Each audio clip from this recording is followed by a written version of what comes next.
we shall begin. My name is Miles Chen. I'll be your teacher for Computational Statistics with R, Stats 102A.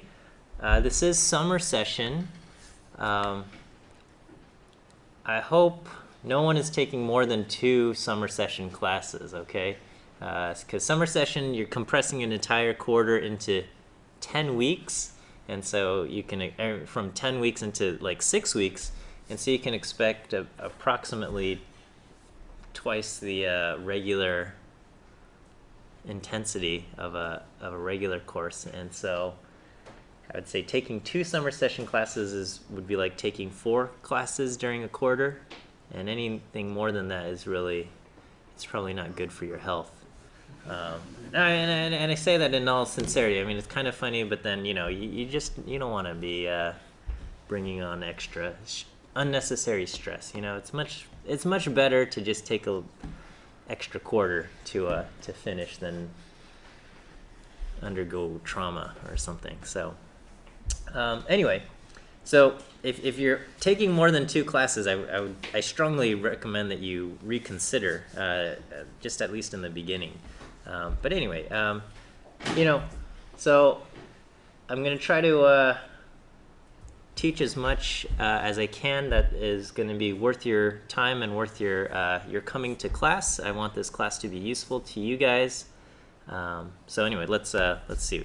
Okay, so this is basic info. I'll post. So these are kind of presented in slide format, and I'll post it in kind of like HTML format in a moment here, on the class website.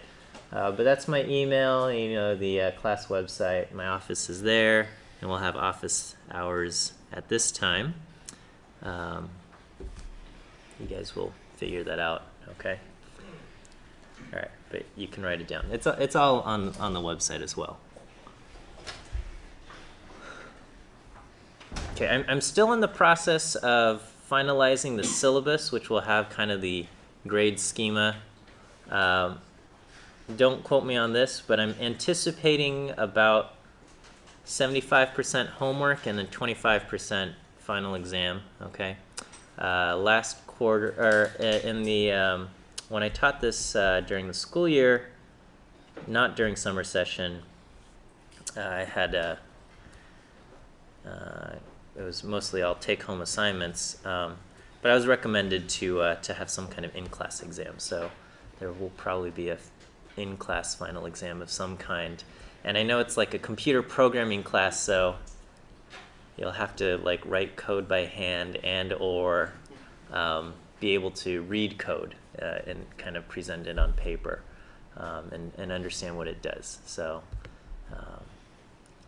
anyway, I'll have to figure all of that out. But so I'll finalize the syllabus and get that posted as soon as possible. Okay, my commitment to you, if you'll indulge me on this. Okay, so it says, you are the paying customer, and it's my goal that you are completely satisfied with the service I provide to you.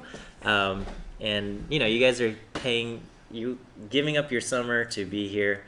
So I'm hoping at the end of the course, when there's, you know, student evaluations, I'm hoping to get very high reviews from you guys.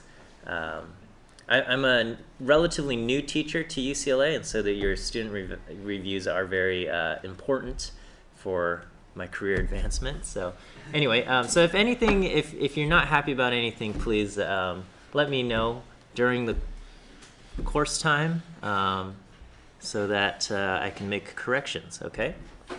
And so well, anyway, I love teaching and I love statistics, and I'm excited that you guys are taking this class, whether you are stats majors or applied math majors or whatever it might be. I'm anticipating that you, or I guess I'm assuming that most of you are anticipating some kind of career related to analytics or data science or something of that sort, right? I don't think, I mean, there might be some of you who just want to take this just because you're interested in R, but I anticipate, or I'm assuming that most of you are hoping for some kind of career down that path. And so I hope the things you learn in this class will be applicable to for that future and for that to be useful in that regard. Okay, so anyway, that's that. My expectations. Tell me if anything is not going well. I expect you guys to put forth a good faith effort. Okay, you know, some of the things will be tough. Some of the things will be easy, especially in the beginning, depending on how much exposure you've had to R already. Some of it might be easy, some of it might be hard. As far as the homework assignments go, you can collaborate and work together, but everyone is responsible for completing their own assignments, okay? All right. So what is this class about? Okay. So I think to talk about what computational statistics is all about, it's useful to first talk about what statistics is all about. Is anybody willing to venture or put forth a reason for studying statistics in the first place?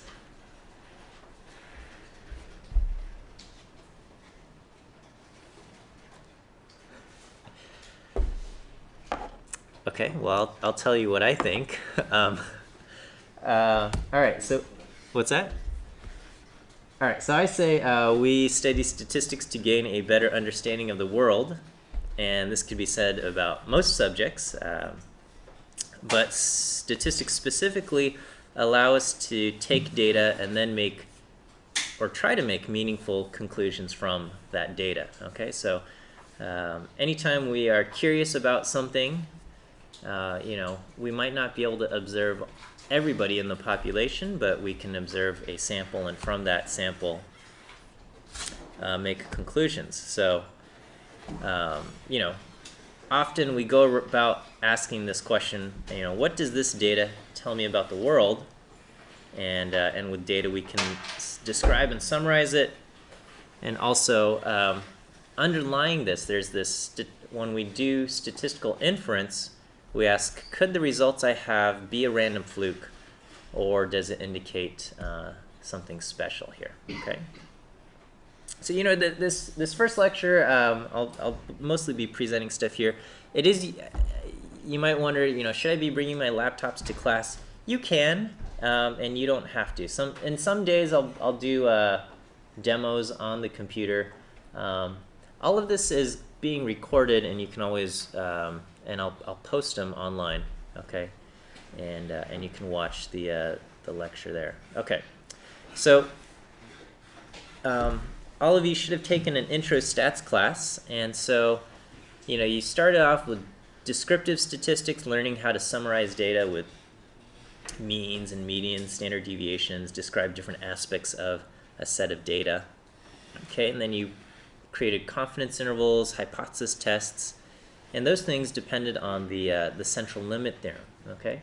And so when you perform something like a hypothesis test, let's say for the mean of a population based on a sample, it went something along the lines of, you know, I'm hypothesizing that the mean of the population is equal to 10, okay? And then you say, all right, well, if the mean of the population is equal to 10, I can take a random sample, and whenever I take a random sample, I'm expecting the mean of my sample to be close to 10, okay? That's what we expect, okay? From the central limit theorem, we're expecting random samples to have a mean close to 10. And then let's say the sample that you observed has a mean of 11.3 is what I arbitrarily chose, okay? And then we say, well, according to the laws of probability, there is a very low probability that a random sample from my hypothesized population will have a mean of 11.3, okay? And because there's such a low probability, and we call that probability a p-value, because that p-value is so small, that the p-value associated with my data is so small, I'm going to come to the conclusion that the hypothesis I have about the population is wrong, okay? And I'm hoping this sounds very familiar to you guys, this line of thinking. All right. You know what? You don't have to say anything, but just like smile and nod if all of this is good. Okay. So we're good there. Okay, great. All right. And so that's what we did with in our intro stats class. Okay. And so that would be an example of an analytic approach. Okay, we have what we call a data generating model, which is our hypothesis that says the population has a mean of 10. And under that model, where the population has a mean of 10, we're expecting the data that is generated by the said population to produce samples with means that are also close to 10. Okay, and so we can compare the samples that we draw to our expectation under that model.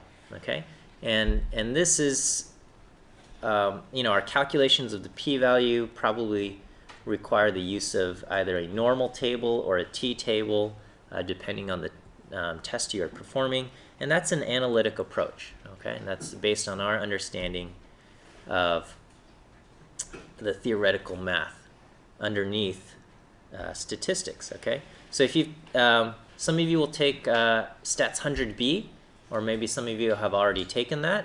Okay, and that's where you get into kind of the nitty-gritty of the underlying probability models for those analytic approaches. Okay, computational statistics, on the other hand,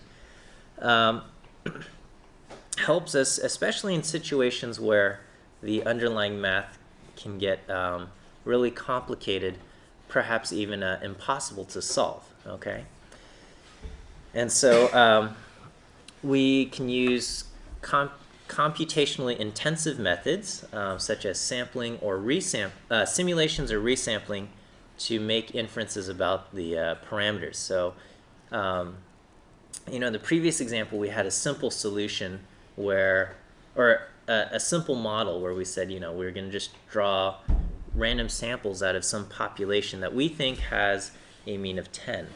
But we could have more complicated questions where the answer is not so clear, okay, and where we don't have probabilities defined by a nice curve like the t-distribution or the normal distribution, and maybe the best we can do is just kind of estimate the probability associated with something. Okay, so I don't know if you guys are into sports at all, but or maybe you watched the NBA Finals yesterday, and prior to games, whether you go to Vegas or whether you go to ESPN or something, there's a lot of kind of predictions made about the game, and they'll say like Golden State has this percentage chance of winning, or Cleveland has this percentage chance of winning prior to the game. I mean, now that the game is over, these questions are moot. But how are they coming up with these probabilities, right? How do they say Golden State has a 55% chance of a win? How do they come up with that? There's no central limit theorem for basketball or something like that. There's no formula for which we can just say, oh, this team has these players and let's just plug in their numbers and now we can predict that. Okay, those predictions are based off of simulations, okay, done on a computer. All right, and we're not going to get anywhere close to that level of complexity in our computer simulations, but we can start to simulate some basic things, and which can always be made more complicated, with hundreds of man-hours of work, into creating maybe a competent probability model. Okay. All right. So this is just kind of a loose definition of what computational statistics. It says computational statistics is a broad field in which we employ the use of a computer or computationally intensive methods to answer our statistical questions. Okay, so it's not doing statistics with a computer, because today all data analytics is done with a computer. Nobody does analysis by hand. Okay, so this is not a data analysis class. Okay, we're not just going to take data, throw it into the computer, and say this is computational statistics. Computational statistics is about generally about trying to answer these harder math questions, or questions where the math gets too complicated. Okay, and we use the computer to try to simulate answers or something like that. Okay. Okay, so thematically, this course can kind of be broken into two parts. Okay, the first half will be learning the tools of computational statistics. So we'll get into a little bit more details on R, and probably a lot of this will overlap with what you've covered in Stats 20. I'm hoping to cover it at a maybe a little bit deeper level. Well, I'm just curious, what did you guys use a textbook in Stats 20? No. Okay. All right. So we'll have there's a texts that we will use for this class. Okay. So first we're going to learn kind of the tools, and then we'll start learning some of the basic methods of computational statistics.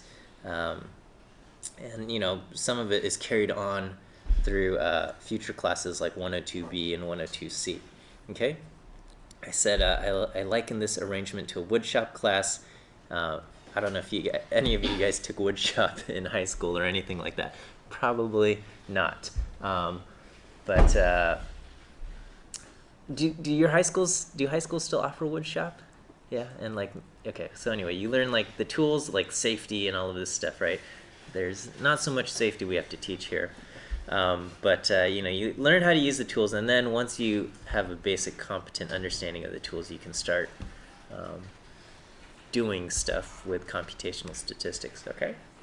All right, and so these are just some of the basic tools. RStudio, I'm assuming you guys already have that all installed. We'll use R Markdown. Did you guys use R Markdown already? Okay, so I can breeze through that section. And then we'll talk about kind of wrangling data, and then programming, handling data in R and stuff like that. Okay. And then once we get to the computational statistics side, we'll talk about other stuff like floating point arithmetic, some numeric methods, and then do computer-based probability and simulation as kind of our foray into this field. All right, so you guys, anybody not familiar with R Markdown? Okay, so this is just for you guys, just a very brief section. So in the past, before R Markdown, if you wanted to kind of present the results of R code, you would type things into R, and then you'd probably have to highlight that, copy and paste it into like a Word document, and then you would add commentary in the Word document, copy and paste more R code into your Word document and add more commentary and stuff like that. And that method was totally fine, except it was terribly inefficient. And, let's say you decided to make a few changes to your R code that would propagate through the rest of your document, then you would have to copy and paste all of your code chunks again. Okay, and then so with R Markdown, this is all streamlined into one section where the evaluation of the R code and the commentary is all done in one section in R itself. Okay, so I'm assuming you guys have RStudio installed on your computers to do R Markdown. Can you guys see this? I don't know if I can make this much larger. You're going to click kind of the File New, the New Document section, and you're going to choose R Markdown File. Okay. Create a new R Markdown document. You go there, and it's going to ask you what do you want to do? And so you're probably going to say, I want to make a document. Okay, and then you just click Find. HTML is probably a good setting here. Okay. And then, and this is what our Markdown looks like. It looks like plain text with, you know, with kind of a few characters to kind of mark it up, okay? And, okay, my computer is acting slow for a second. Okay, and so here it says, you know, this is what it looks like. And this is the, give me a summary of the data set cars, okay? And then you click knit HTML, and then it's going to execute this. I'll just call this demo.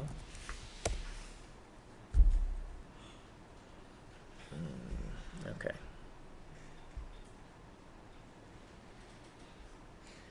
All right.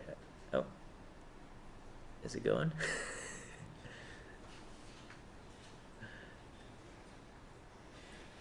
Okay, so it's running, and then all right. Well, there it goes. I apologize. My computer's kind of slow today.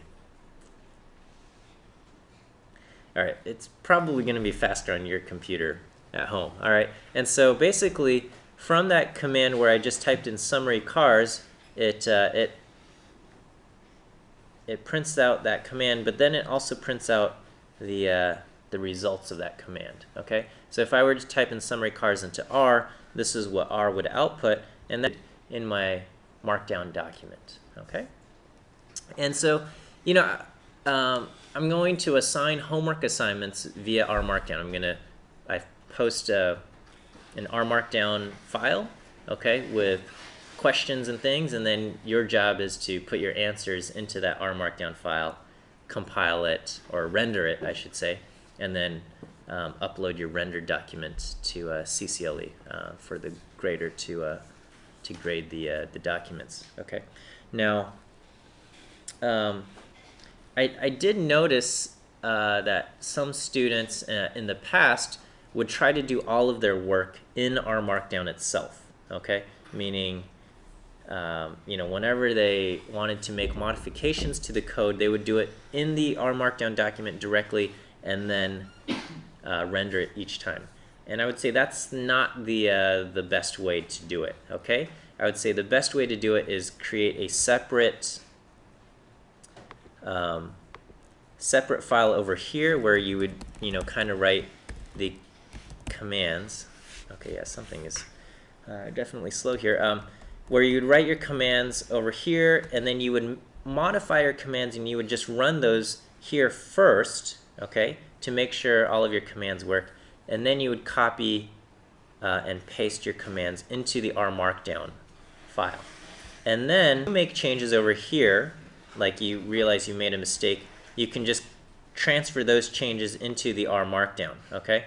And it feels like, well, that's an extra process, but trying to render or knit your R Markdown file every single time you do a change, it's very, that's not an efficient way to go, okay? It's just, you have the, you know, mess with your code here, make sure this part looks correct, and then copy it over here. And then if you do need to make changes, usually it's probably just one or a few lines here, and make those few line changes over here. But because everything carries forward in R Markdown, you don't have to worry about copying and pasting everything else. Okay. Anyway, so so with R Markdown, basically everything you do it in the text file, you render it, and it goes. Okay. There is a very good little cheat sheet that exists for Markdown, and this I'll have linked to post this stuff online. Okay. Okay, and then so it's just like, you know, if you want to type in headers, you just put in all of these extra symbols and things like that. Okay, it's kind of like, it's like a markup language like HTML, but it's meant for readability rather than computer readability, so they call it a Markdown language. But yeah, it's pretty straightforward in my opinion. If any of you are having trouble with R Markdown, let me know. I'll help you out. I'll try to at least. Okay, you got to install the R Markdown package if you don't have it already. Okay, so we'll talk about that. Okay, so now we'll start getting into